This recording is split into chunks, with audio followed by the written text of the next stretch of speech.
За бүгд өнөөдрийн мэндийг хүргэе. За би нурсан их юм ярихгүй. Энэ 15 дугаар стандарт 20 минутын дотор энэ стандартын бүх зүйлүүдийг ярьж амжихгүй. За гол гэсэн зүйлүүд, анхаарах шаардлагатай зүйлүүд, за тэрнийхэн талаар бүгд ярилцсан. За тэгэхээр дэлхийд дээр нэгтлэн бод бүртгэлийн хоёр том загвар явж байгаа. Дүүрэн суурилсан загвар, зарчим суурилсан загвар. За дүүрэн суурилсан загварын том төлөөлөгч нь бол одоо Америкийн нэгдсэн улс. За Америкийн нэгдсэн улсын санхүү бүртгэлийн стандартын зөвлөл нь нэгтлэн бод бүртгэлийн стандартчдын кодчлол гэж гаргасан байлаа. За тэгээд энэ одоо стандартын кодчлолоор бол одоо шинэ орлого хүлээн зөвшөөрлөлтөн дээр шинэ одоо салбар болгоноор нэлээд нарийвчилсан. За ийм стандартуудыг ашиглаж байсан байна. За тэгээд энэ дээр энэ юун дээр үчиндээ 606 гэдэг худалдаа өгчтэй болсон гэрээний орлогын стандарт. За дараагийнх нь болохоор зарчим суурилсан загвар гэдэг. Өөрөөр хэлбэл онлын үзэл баримтлал суурилсан стандартыг ашигладаг. За ийм зарчим суурилсан загвар байна. За энэ дээр нь болохоор гурван төрлийн стандарт бид нар ашиглаж байгаа. Санхүүгийн тайлбарлалын олон улсын стандарт, за жижиг дунд аж ахуйн нэгжийн стандарт, улсын секторын стандарт. За тэгээд энэ санхүүгийн тайлбарлалын олон улсын стандарт, жижиг дундын стандартыг нэгтлэн бод бүртгэлийн олон улсын стандартын зөвлөл боловсруулж байгаа. Тэгэхээр одоо өнөөдөр миний ярих гэдэг 15 дугаар стандартыг болохоор дөрөв суурилсан буюу одоо хэд дэлгэрэнгүй стандарттай Америкийн нэгдсэн улсын санхүү бүртгэлийн стандартын зөвлөл нэлээд хураангүй буюу онлын зарчим суурилсан стандарттай стандартын зөвлөл хоёрын хамтран гаргасан за ийм стандарт байгаа. За тэгэхээр ер нь бол одоо дэлгэрэнгүй хураангүй зүйлтэйгээр ер нь бол голыг нь болгоод гаргасан стандарт гэж үзэж болохоор юм байлаа. За тэгэхээр одоо энэ стандарт гэж зүйл дэлхийн 167 улс оронд стандарт бол ашиглагдаад явж байна.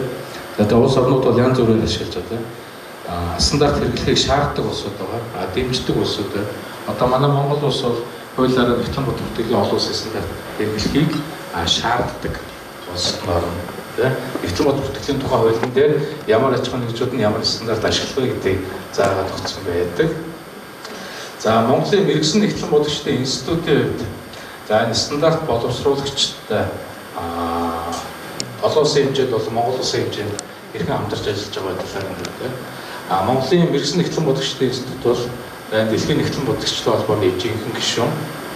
За тэгээд санхүүгийн тайлбарлалын олон улсын стандартын хувьд болохоор Монгол улсад энэ стандартуудыг гэрээгээр одоо Монгол улсад одоо 21 оны стандарт, за жижиг дундын стандартуудыг орчуулж гаргаад олон нийтэд хүрэх үйл ажиллагааг институт маань зохион байгуулж явуулж байна. Тэгээд стандартын орчуулгатай холбоотой, хэвлэлтэй холбоотой ямар нэг санхүүжилт юм байдаггүй. Энэ зардлуудыг институт өөрөө гаргаад явуулдаг. За тэгээд олон нийтэд хүргэдэг. Тэгээд ингэж олон нийтэд хүрэхдээ бас санхүүгийн тайлбарлалын олон улсын стандартын сан фи төлдөг. За тэгээд тэрнээс шалтгаалаад бас энэ ном стандартын номны үн ханш гарч ирдэг байгаа шүү. За Монгол улсын хэмжээнд бол одоо санхүүгийн яамны нэгтлэн бод бүртгэл аудитын стандартын хороонд гэрээгээр за аудитын болон нэгтлэн бод бүртгэлийн стандартуудыг орчуулах за тэгээ олон нийтэд хүрэх ажлыг бол институт гүйцэтгэдэг. За тэгээд одоо хамгийн сүүлд аудитын олон улсын стандартыг шинжилээд орчуулад за тэгээд аудитын олон улсын стандарт нь одоо нэгтлэн бод бүртгэлийн аудитын стандартын хоригоор батлагдсан. За тэгээд удахгүй бидний гар дээр ирэхээр байгаа. За тэгээд энэ бид нар энэ дэлхийн нэгтлэн бодогчтой холбооны жинхэнэ гишүүн болсноор бол одоо аудитын олон улсын стандарт за тэгээд боловсролын стандарт бидний стандартуудыг бол улс орондоо шууд авч хэрэглэх. За тэгээд энэ улсын секторын стандарт. За тэгээд энэ стандартуудыг бол өөрийнхөө улс орондоо нэвтрүүлэх энэ боломж олцоор бидэнд олгодог. За тэгээд олон бас олон улсын байгууллагуудтай бол институт хамтарч ажилладаг. За тэгээд стандартын хэрэглээний хувьд за иж бүрийн стандарт за олон нийтийн ашиг сонирхолтой том аж ахуйн нэгжүүдийн хувьд бол иж бүрийн стандартыг ашиглах талаар хуульчилсан. 8000 орчим аж ахуйн нэгж өгөх юм. За жижиг дундын стандарт 80,000 орчим, улсын секторын стандарт 5,000 орчим. Тэгээд энэ сангийн сайдын дээр нэгэн бод бүртгэл аудитын стандартын хорон дээр Монгол улсын хэмжээнд ашиглагдах стандартын орчуулгуудыг хилцэн баталдаг гэж хэлсэн. За тэгээд аудитын олон улсын стандарт одоо шинээр гарч ирсэн байх юм байна. Тэгээд удахгүй бол одоо энэ стандартын үлгэрчилсэн заавар өдөртөмж нь бас бидний гар дээр хүрэхээр хүлээгдсэн байж байгаа. Институтээс орчуулгын ажлыг гүйцэтгэгээд нэгтлэн бод бүртгэл аудитын стандартын орон хүргэсэн. Одоо стандартын орооны дараагийн хурлаар бол стандартын бие хэсгийг хилцэж олон нийтэд хүргэх асуудал шийдэгдэх юм аа. За стандартын нэвтрэлт гэдэг одоо манай Монгол улсад за 11 онд улсын үзлэг болсон гэдэг тэн дээр 49%. За дараа нь 17 онд нэгтлэн бод бүртгэлийн хүрээлэнгийн судалгаагаар 56.5%-ыг гаргасан гэдэг. 19 онд дахиад нэгтлэн бод бүртгэлийн улсын үзлэгээр за олон нийтийн ашиг сонирхолтой аж ахуйн нэгжүүдийн хувьд бол стандартыг 43% бүрэн нэвтрүүлж ажилласан байна гэж гарсан байдаг. За энэ 2022 онд 21 оны санхүүгийн тайлангын үзүүлэлтүүдээс за энэ болохоор юмараа сангийн яам нийслэл дүүргүүдэд санхүүгийн тайлангаа тушаадаг 73,000 аж ахуй нэгж байна.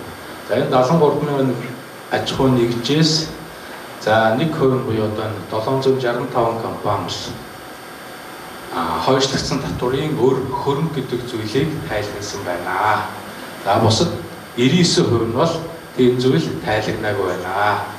За тэгэхээр юу гэсэн үг вэ гэхээр за энэ аж ахуй нэгжүүдэд жишээ нь санхүүгийн хөрөнгө байдаггүй, үндсэн хөрөнгөө дахин үнэлсэн дүнгээр тусгадаггүй. За тэгээ ер нь санхүүгийн тайлангийн элементүүдийг ер нь бол нэгж элементийг гэсэн үг. Нэгж элементийг бодит үндсээр нь тусгадаггүй. Илэгдлээ тооцохдоо татврын хууль тогтоомжин заасан аргаар тооцдог. Тэгээд ер нь бол стандартыг нэвтрүүлээгүй байх ч юм тийм магадлалтай. За тэгээд энэ бол одоо бидний бас бодит байдал ийм байгаа.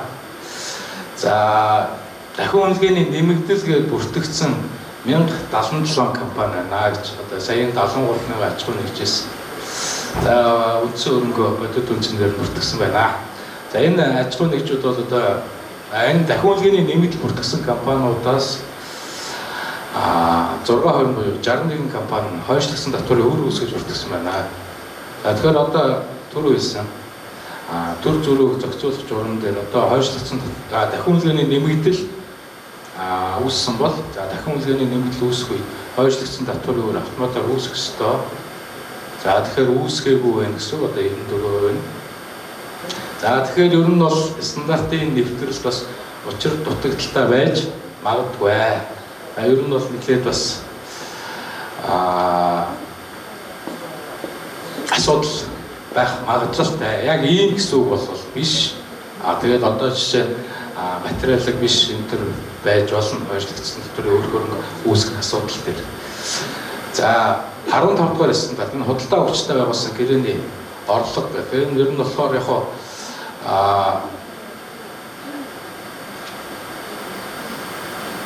стандартын зөвлөл, санхүү бүртгэлийн стандартын зөвлөл хоёр хамтран гаргасан ийм стандарт байдаг тийм. Тэгээ ер нь нөгөө стандартын хэрэглээ талаас аваад үзэх юм бол холбогдох одоо ажил үйлдвэрлэлийн үйл явдал дээр нэгдүгээр холбогдох стандартын заалт байгаа эсгийг харах ёстой тийм. Холбогдох стандартын заалт байхгүй бол ижил төрлийн стандартын заалт байна уугүй гэж харах ёстой. Хэдрээд ийм байхгүй бол онлын үзэл баримтлал гэдэг юм бид баримтлал. Онлын үзэл баримтлал гэдэг зүйлээс харах ёстой. За тэгэхээр энэ одоо холбогдох стандартын заалт нь байхгүй тохиолдолд онлын үзэл баримтлал нь тухайн ажил үйлдвэрлэлийн үйл явдлыг бүртгэх за баримтчиг болох тохиолдол бас байж болох юм аа гэдэг хэлж байна. За тэгээд хэрвээ энэ онлын үзэл баримталтай байхгүй бол за бусад үндэсний стандарт хууль дүрм журмуудыг харж болно гэдэг. За одоо энэ нөгөө US GAAP гэдэг Америкийн нэгдсэн улсын санхүү бүртгэлийн стандартын зөвлөлийн нэгтлэн бод бүртгэлийн стандартын кодчлол гэдэг. За энийг болохоор ер нь дэлхийд дээр байгаа нэгтлэн бод бүртгэлийн хамгийн дэлгэрэнгүй баримт бичиг юм байна гэж үздэг юм байна лээ. Тэгээд одоо холбогдох ажил үйлдвэрлэлийн үйл явдалд нь одоо нэгний 3-т заасан заалт бидэнд олдохгүй бол за энэ 4 дахь заалтыг харна. За тэгээд энэ 4 дахь заалт дээр байх бол өөр хаач баг байхгүй гэж бид нар ойлгож болохоор юм билээ. За тэгэхээр энэ дээр энэ онлын үзэл баримтлал гэдэг зүйл стандарт биш ч гэсэн тодорхой нөхцөлд бол стандартыг бас орлож ашиглах боломжтой ийм зүйл байдаг. За тэгээд стандартын 2021 оны Монгол орчуулга дээр за энэ онлын үзэл баримтлал шинжилсэн онлын үзэл баримтлалыг оруулсан байгаа. 2018 онд хүрсэн. Тэгээд 20 оны 1 сарын 1-ээс бүрдэгдсэн энэ онлын үзэл баримтлал. Тэгэхээр энэ онлын үзэл баримтлал яагаад шинжлэгдсэн бэ гэхээр санхүүгийн тайлбарлалын олон улсын стандарт 9, 15, 16 гэдэг тэгээд түрүүний хэлсэн хоёр байгууллагуудын хамтарч гаргасан стандартуудын үзэл баримтлал, за тэгээд хөрөнгө үр төлбөрийн хандлага, за тэгээд хөрөнгө гэдэг зүйл нь заавал одоо бодиттой байхаас гадна нөгөө хөрөнгийг ашиглах эрх нь өөрөө бас хөрөнгө болж болох гэдэг 16 дугаар стандартаар гарч ирж байгаа ашиглах эрхтэй хөрөнгө ч гэдэг юм уу. За тэгээд хуучин болохоор хуучин стандарт дээр байсан шалгуур үзүүлэлтүүд одоо шинэ гарч ирсэн стандартууд дээр өөрчлөгдсөн энтертэй холбоотойгоор онлын үзэл баримтлал шинжлэгдэж гарсан байдаг шүү. За одоо 21 онд 20 оны 1 сарын 1-ээс хүчин төгөлдөр болсон энэ онлын үзэл баримтлал дээр бол за санхүүгийн тайлангийн элементүүдийн хэмжилт, төлөвлөлт болон тодруулах үйл хөдлөлийн зөвшөөрлөлт асуудлууд бол шинээр орж ирсэн гэдэг. Тэгээд одоо хөрөнгө үр төлбөр, орлого, зардал ялангуяа одоо тэр орлогын тодорхойлолт бол шинжлэгдсэн. Хүлээн зөвшөөрлөлтийн шалгуур нь шинжлэгдсэн. Хуучин тэр магадлалын шалгуур гэдэг зүйл бол одоо олонх нь байхгүй болсон. За тэгээд хэмжилтийн тодорхой бус байдал, за төв болж чанарч гэдэг юм уу, хянуур байх ч гэдэг юм уу, хуучин удирдамжгүй байсан зүйлүүдийг бол нэмэлт удирдамжаар хангаж өгсөн байдаг. Тэгээд одоо биднийг бас онлын түвшинд нэлээд зүйлд анхаарал хандуулах шаардлагатай гэдгийг энэ онлын үзэл баримтлалаас харуулнаа. За тэгэхээр одоо санхүүгийн тайлангийн үзүүлэлт бол ер нь бол хэрэглэгч ач холбогдолтой байх ёстой. Ач холбогдолтой байхын тулд хамааралтай байх ёстой. Хамааралтай байхаас гадна үнэн зөв байх ёстой. Тэгэхээр хамааралтай мэдээлэл нь үнэн зөв биш хэмжилтийн одоо тодорхой бус байдлаас шалтгаалаад үнэн зөв мэдээлэлээр хангахгүй байх тийм тохиолдол гарч ирж болдог ч гэдэг юм уу. Хамгийн үнэн зөв гэж үзсэн мэдээлэл нь мэдээлэл хэрэглэгчдийн мэдээллийн хэрэгцээнд хамааруулахгүй байдаг ч гэдэг юм уу. Энэ бүгдийг бол энэ онлын үзэл баримтлал дээр наривчилж удирдамжаар хангаж өгсөн байдаг. Энэ онлын үзэл баримтлалыг харах юм бол за бид нар тарагдана. За тэгээ хүлээн зөвшөөрөх шалгуур дээр болохоор одоо юм гэж хуучин онлын үзэл баримтлал дээр болохоор санхүүгийн тайлбарын элементүүдийг хоёр шалгуураар хүлээн зөвшөөрөх. Магадлалын шалгуур, тэгээ хэмжилтийн шалгуур гэдэг. Одоо эдийн засгийн өрөөгөө хүртэх магадлалтай бол хүлээн зөвшөөрөх гэд явж байсан. За тэгэнгүүт одоо энэ дээр юу орж ирсэн бэ гэхээр 15 дугаар стандарт дээр чинь орж ирсэн. Орлогыг хэмжихдээ хамгийн их магадлалт үн буюу энэ хуучин магадлалын шалгуурыг ашиглахаас гадна хүлээгдэж байгаа үнцний аргаар хэмжиж болох талаар ороод ирсэн. Тийм учраас одоо энэ дээрээс энэ магадлалын шалгуурын төр шинжлэгдсэн гэсэн үг байна. Тэгэхээр 15 дугаар стандарт, 16 дугаар стандарт гэх шинэ стандартууд гарцсан боловч хуучин онлын үзэл баримтлал яваад байсан учраас онлын үзэл баримтлал бол бас шинжлэгдсэн байдаг шүү. За тэгээд ер нь санхүүгийн тайлангийн элементийг хүлээн зөвшөөрөхтэй тухайн элементийн тодорхойлолтод нийцэх ёстой. За тэгээд хамааралтай бөгөөд үнэн зөв мэдээлэлээр хангаж явах юм бол элементийг хүлээн зөвшөөрч байна. Тэгэхээр тэр эдийн засгийн үр өгөөж хүртэх юм уу эсвэл эдийн засгийн үр өгөөж гарах магадлал их байх, бага байх гэдэг бол ерөөсөө хамаагүй болно. Магадлал багтааж байсан бидний хүлээн зөвшөөрөх дүн бага байгаад бага дүнгээр бид нар хүлээн зөвшөөрөх боломжтой байна. За тэгээ хуучин орлогын стандарт нь 18 дугаар стандарт байсан. 18 дугаар стандарт дээр бол бараа борлуулалтын орлого, үйлчлэгээний орлого, хөрөнгө ашиглуулсны орлого гэдэг эдгээр дээр нь тус бүр хүлээн зөвшөөрлөлтийн шалгуурыг нь заагаад өгсөн байсан. Энэ дотор нь тэр нөгөө магадлалын шалгуур, хэмжилтийн шалгуур хоёр нь одоо энэ 5 шалгуур, 4 шалгуур энэ хоёр шалгуур дотор нь бол орцсон байсан. Одоо болохоор нөгөө 15 дугаар стандартаар чинь ерөөсөө бүх орлогыг бүртгэхдээ 5 алтхам цагаар гэдэг загвараар хүлээн зөвшөөрнө гэдээ ороод ирсэн тийм. За тэгээд энэ 14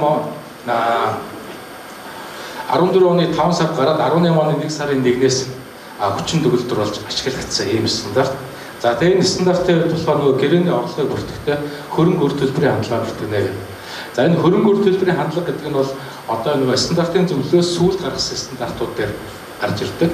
Одоо жишээ нь санхүүгийн нийлмэл хөрөнгийг хүлээн зөвшөөрөхдөө одоо хөрөнгө үр төлбөрийн хандлагыг ашиглана. Тэгээ ер нь бол яг хөрөнгөөс өрийг хасаад үлдэж байгаа дүн өмч гэдэг үндсэн зарчмаараа энэ хөрөнгө үр төлбөрийн хандлага яваад байгаа юм байна лээ. За тэгээд 15 дугаар стандартын хувьд болохоор ерөөсөө гэрээнээс үүссэн бүх орлогыг бүртгэхэд ашиглагдах ёстой. Тэгээд энэ стандарт бол одоо жишээ нь салбарын хувьд ч гэдэг юм уу тэр салбар дээр тэгж ашиглагдсан ч гэдэг юм уу тий одоо тэр нөгөө гап энтрийг бодох юм бол хураангүй хуучин 18 дугаар стандартыг бодох юм бол дэлгэрэнгүй бас заавар үдэмжээр хангасан ийм стандарт байдаг тий энэ стандартыг байна. За тэгээ энэ дээр яг нэг ийм юм бид нар бас харах хэрэгтэй. Манай дээр нөгөө income гэдэг үг, revenue гэдэг үгтэй хоёуланг нь орлого гэдэг орчуулаа яваад байдаг. Тэгээ нөгөө income гэдэг дотроо revenue нь ороод за тэгээ нөгөө OCI нөгөө бусад дэлгэрэнгүй орлого нь ороод явдаг. Тэгээ энэ стандарт бол income-ыг бүртгэдэг шүү дээ. Revenue бүртгэдэг. За ийм стандартаа. За тэгээд стандартаар энэ хөрөнгө үр төлбөрийн хандлага хийсэн. За энэ гэрээн дээр гэрээ талуудын оронд гэрээ байгуулсан байх ёстой гэдэг. Тэгээд ер нь болохоор яг нөгөө 5 алхам загвараар орлогыг хүлээн зөвшөөрөв. Тэгээд 5 алхам загварыг энэ стандарт дээр одоо эхний 2 3 эхний 2 эхний 2 нь болохоор хүлээн зөвшөөрөлттэй холбоотой. Тэгээд сүүлийнх нь болохоор хэмжилттэй холбоотой ороод ирсэн гэдэг. За тэгээд гэрээ байх ёстой гэж үздэг. Гэрээг гэхдээ яг заавал бичгээр хийгдсэн гэрээ байхгүй. Гэрээ нь бичгийн хэлбэрээр хийгдсэн байж болно, аман хэлбэрээр хийгдсэн байж болно. Тэрнээс гадна одоо тогтсон практикаар үйлдэгдсэн байж болно гэдэг. Жишээ нь одоо бид нар өнөөдөр би автобусанд ороод суулаа. Автобусанд одоо гэдэг карта уншуулаа суулаа. Тэн дээр би жишээ нь аман гэрээ, бичгийн гэрээ гэж хийдэггүй. Эрдэмтдэргүй тэр бол их тогтсон практик байдаг те. За тийм зүйлүүд байна. Тэрийг бол стандартаар бас зааж өгсөн. За тэгээ нөгөө гүйцэтгэх үүргүүдийг тодорхойлно. Хоёрдугаарт нь. За тэгээ гуравдугаарт нь болохоор нөгөө арилжааны үн өндрөө тодорхойлно. За тэгээд энэ гэрээгээ тодорхойлоод гэрээн дээр талуудын эрх үүрэг нь байснаар энэ үүрэг биелэгдснээр орлого хүлээн зөвшөөрнө гэдэг утга агуулга бол орж ирж байгаа. За тэгээд гүйцэтгэлийн үүргийг тодорхойлохдоо гэрээн дээр талуудад янз бүрийн бараа бүтээгдэхүүн үйлчилгээг үзүүлэх, за нийлүүлэх, за тийм үүрэг тусгацсан байж болно. Тэгээ ер нь бол яг энэ нөгөө 5 алхам загвар нь нэг гэрээгээр 2-оос дээш амлалт гараад ирсэн бол за тэдгээр амлалт тус бүрд одоо арилжааны үнийг хуваарлах гэдэг асуудал гарч ирэх юм байлаа. Тэрнээс биш одоо нэг гэрээгээр нэг л төрлийн бараа бүтээгдэхүүн үйлчилгээ нийлжүүлж байгаа тохиолдолд бол ийм асуудал яригдахгүй. За тэгээд бүтээгдэхүүн үйлчилгээ нь одоо гүйцэтгэлийн үүргийг тодорхойлохдоо тусдаа бүтээгдэхүүн үйлчилгээ байна уу гэдгийг өдөр тодорхойлох ёстой. Тусдаа амлалт байна уу гэдгийг тодорхойлох ёстой. Инхийн тулд тухайн одоо бараа үйлчилгээ нь тусдаа борлогддог юм уу гэдэг асуулт байна. Тэгээд тусдаа борлогддог юм бол тусдаа борлогдох боломжтой юм уу гэдэг асуудал. За одоо шинэ тэн дээр нэг кофений зураг тавьсан.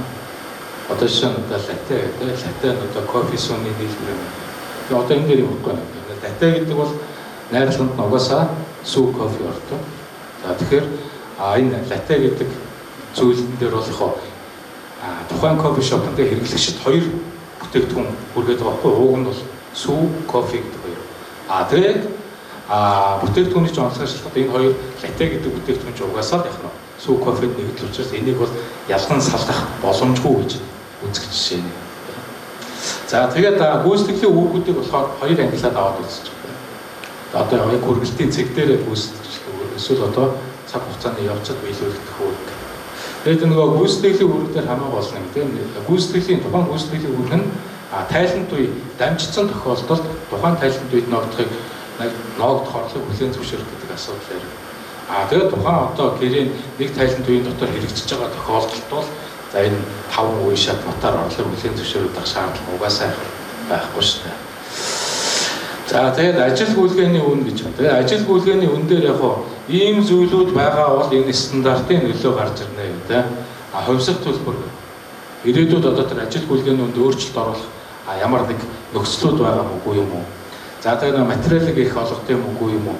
Материалыг ирэх гэдэг нь одоо юу гэдэг хөнгөлөлт буцаалтын нөхцөл энэ төр гарч. Тэгээд өмчлөгч агент, за буцаах эрх, буцаа худалдаа авах эрх. Тэгээд нөгөө буцаах эрх, буцаа худалдаа авах эрхэнтэй холбоотойгоор гэрээний нөхцлөөсөө шалтгаалаад энэ орлогын стандартаар биш, түрээсийн стандартаар бас бүртгэгдэх ийм тохиолдол байж болно шүү гэдэг стандартаар бас заасан байдаг. За тэгээд урьдчилгаа төлбөр, худалдаа авагч хэрэгжүүлэх баталгаа. За худалдаа авагч төлдөг төлбөр, санхүүгийн элемент энэ. За ийм зүйлүүд бол одоо энэ 15 дугаар стандартын дагуу арилжааны үнийг тогтооход нөлөөлнө. Ийм зүйлүүд байхгүй бол одоо онцгой нөлөө үзүүлэхгүй гэж ойлгож байна гэсэн. За хэмжилтийн үед болохоор яг хөө ийм зүйлийг анхаарах хэрэгтэй. Хувьсах төлбөр гэж юм байгаа бол за хамгийн их магадлалтай арга хүлээгдэж байгаа үнцний аргуудаар орлогын төв хэмжиж болно. Тэгээд одоо хойшлогдсон төлбөртэй тохиолдолд гэсэн үг одоо санхүүжилтийн бүрэлдэхүүнтэй гэдэг нь мөнгөний төлбөр нь хойшлогдсон тохиолдолд өнөөгийн үнцээр бүртгэх асуудал яригдана. За тэгээд мөнгөн бус хэлбэрээр төлбөр хийж байгаа тохиолдолд хүлээн авч байгаа бараа бүтээгдэхүүний бодит үнцэнд үндэслэх ёстой гэнэ. Хоёрдугаар нь болохоор одоо бодит үнцний тодорхойлох боломжгүй тохиолдолд тухайн бараа үйлчилгээний бие даасан борлуулалт үнийг ашиглах хэрэгтэй гэдэг стандартаар зааж байна. За тэгээд худалдаа авагчид одоо ирээдүйд төлөх төлбөр энэ төр байгаа бол тэрийг хүлээн зөвшөөрж бүртгэе гэж. Тэгэхээр одоо энэ дээр ер нь бол яг тооцоолол хийлгэж. Худалдаа авагч одоо хөнгөлөлт үзүүлнэ гэдэг амласан бол тэр хөнгөлтөж худалдаа авагч эдлэх магадлалтай юм уу, магадлалгүй юм уу? Магадлалтай бол орлогын дүнгээ бууруулаад өөрөө бүртгэл гэдэг асуудал яригдж байгаа гэсэн. За тэгээд тусдаа нэг гэрээгээр 2-оос дээш бараа бүтээгдэхүүн үйлчлэгээ байгаа тохиолдолд үүргүүдэд ажил гүйлгээний үнэийг хуваарлах хэрэгтэйгээд ингэж хуваарлахдаа үндсэн зарчим хувь тэнцвэрлэн хуваарлах зарчим байна гэсэн стандартаар заасан байдаг. За тэгээд ингэж хувь тэнцвэрлэхдээ бараа үйлчлэгээ тус бүрийн бие даасан үнэийг ашиглана. Хэрвээ бараа үйлчлэгээ нь бие даасан үнэгүй бол бие даасан үнэийг за 3 аргаар тодорхойлж олно гэдэг стандартаар заасан байдаг. Зах зээлийн жишг үнийг ашиглаж болно, үлдэгдэл үнийг ашиглаж болно. За тэгээ өртөгдөр нөхөн ашиг гэдэг. За тийм аргуудыг ашиглаж болно гэдэг стандартаар заасан. Гэрийн бид тэр стандартаас харчиж болно. За тэгээд стандартын үндсэн зарчим бол тухайн гэрээнд чи үүрэг байгаа. Тэр үүрэг чинь биелэгдсэн бол тухайн биелэгдсэн үүрэгтэй ногдох орлого бүртээ. Үүрэг биелэгдэг бол тэр орлогоо бүтэхгүй хойшлуулаад гэдэг. Үүргээ биелэгдтэл тэр орлогоо хойшлуулдаг. За тэгээд үүрэг биелэгдсэн эсхийг тухайн бараа бүтээгдэхүүн үйлчлэгээний хяналт шилжсэн хэсгийг харгалзаж үзнэ гэдэг. Тэнгуудаа нөгөө стандартаар чинь хяналт ямар тохиолдолд шилжсэн гэж үзэх вэ гэдгийг нь бас нэрийн удирдамжаар хангаад өгсөн байгаа. За тэгээ үүрэг биелэгдэхдээ цаг хугацааны явцад биелэгдэж болно. За хугацааны тодорхой нэг агшин биелэгдэж болно гэд. За тэгээд хяналт шилжсэн хэсгийг болохоор одоо ийм зүйлүүд илэрхийлнэ шүү. Ийм зүйлүүд байх юм бол тэгээд хяналтыг шилжсэн гэж үзэн шүү гэдэг стандартаар заасан байж байгаа. За тэгээд энэ цаг хугацааны явцад биелэгдэх үүргийг бас 3 ангилсан байдаг. За тэгээд цаг хугацааны явцад биелэгдэх үүргийг хамгийн гол асуудал нь болохоор тухайн үүргэндээ тайлант үед амжигдсан тохиолдолд тухайн тайлант үед ноогдох хэсгийг нь хүлээн зөвшөөрч бүртгэх ёстой гэдэг. Гэхдээ орчин болон гарчин аргуудыг ашиглаж болно. За тэгээд үйл явцын өрнөлийг үнэлдэг янз бүрийн аргууд байна. Тэр нь болохоор тухайн амлалтаас шалтгаална. За тэгээд зарим үйлчилгээ бол цаг хугацаа өнгөрөлтөөр хэрэглэгчдэд хүрдэг бол зарим нь одоо ажлаа гүйцэтгэснээр зарим нь болохоор одоо юу гэдэг зарчим гарснаар мөнгө хүлээн авах эрх нь үүсгэж байдаг юм. Ийм тохиолдлууд байж болно. Эндээс шалтгаалаад за ер нь бол яг өртгийн харьцааны арга гэдэг гүйцэтгэлийн хувьжингийн арга гэж нэрлэх энэ аргыг ашиглуул тохиромжтой гэж үздэг. За тэгээд гэрээний орлого зарцлыг болохоор ашиг алдагдал бусад төлөвлөгөө урлагийн тайланда тайлагдах хэрэгтэй. За тэгээд санхүүгийн байдлын тайлан дээр болохоор ийм ба шүү. Гэрээний хөрөнгө гэрээний үр төлбөр гэдэг юмыг тайлагнаа. За тэгээд ер нь олсон орлогоос илүү мөнгө нэхэмжилсэн бол нийт мөнгөөр өөр тайлагдана. Олсон орлогоос бага мөнгө нэхэмжилсэн бол за тэгээд зөрүүгээр гэрээний хөрөнгө тайлагдана. Тэгээ энэ дээр гэрээний хөрөнгө гэж үг хэлбэ гэдгийг заагаад өгсөн. Бүтээгдэхүүн үйлчлэг худалдаа авч хэрэглэгчдэд хүргэснээр аж ахуйн нэгжийн одоо хүлээн зөвшөөрж болох орлогын дүн гэсэн үг л дээ. За тэгээд ингээд тайлбарнаа гэдгийг нь нөгөө стандартаар заагаад өгсөн байдаг. За тэгээд тэгээд нөгөө гэрээ болгоны орлогоо тусдан тайлбарлах гэдэг. За тодорхойлын зүйлүүд байна. За тэгээд ер нь болохоор яг орлогыг 5 үе шатыг дагуу энэ стандартын дагуу хүлээн зөвшөөрнө. За тэгээд бас орлогыг хүлээн зөвшөөрөхтэй холбоотой нэмэлт асуудлууд гарч ирэх болцсогүй тэрийг бас гаргах шаардлагатай. Тэгээд энэ стандартаар яг гол гэсэн зүйлүүдийг нэрлэлээ. Ер нь бол 18 оны 1 сарын 1-ээс бүрдэгдээд эхэлсэн ийм стандарт.